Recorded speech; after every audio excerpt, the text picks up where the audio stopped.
Hello and welcome to CamLook.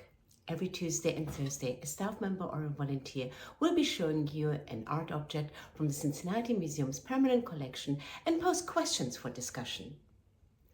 And we hope that you will join us on those days for a new experience. Hi, my name is Zohreh. I'm a docent at the Cincinnati Art Museum, and I hope you will be enjoying today's art piece. For today's presentation, I have chosen Pouran Jinchi's painting, Untitled, poetry number 98-1. Pouran Jinchi is a painter of Iranian origin. She has a civil engineering degree from George Washington University, but she pursued her career in arts. Back in Iran, she had studied classical calligraphy. With that background, she went on to study art at UCLA and at the Art Students League of New York. Her works are calligraphy-based. She does not do traditional calligraphy. She has her own style. Her works are very good examples to show how different art disciplines, such as literary art and visual art, can be combined. She fragments and dissects a poem, grasps the spiritual element of it, and presents it to us in a visual form. Many of her works are inspired by poetry and prose from famous Iranian poets and writers. Here she has used a poem by the poet Omar Khayyam. Khayyam, who lived from 1014 to 1131, was a mathematician, astronomer, philosopher, and poet. Khayyam is famous for his rubaiyat. A rubai is a 4-line stanza. Through those, he talks about the fleeting nature of life. He encourages us to live in the moment and find joy and meaning in life, even though we face many challenges. There are too many questions for which we are seeking answers.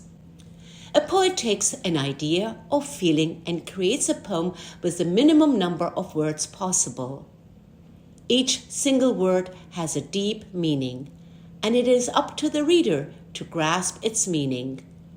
Pouran Jinchi makes the poem universal for everybody to understand. The boundary of language disappears in her work, even though she uses letters and words.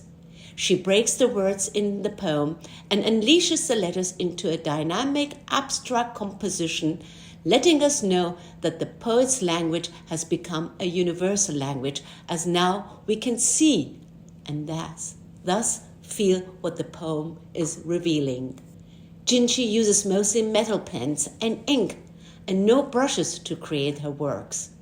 She uses calligraphy as brushstrokes.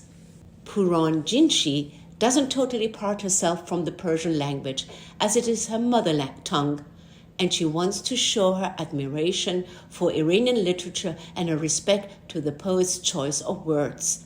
Thus, she keeps some words as a whole and often repeats them.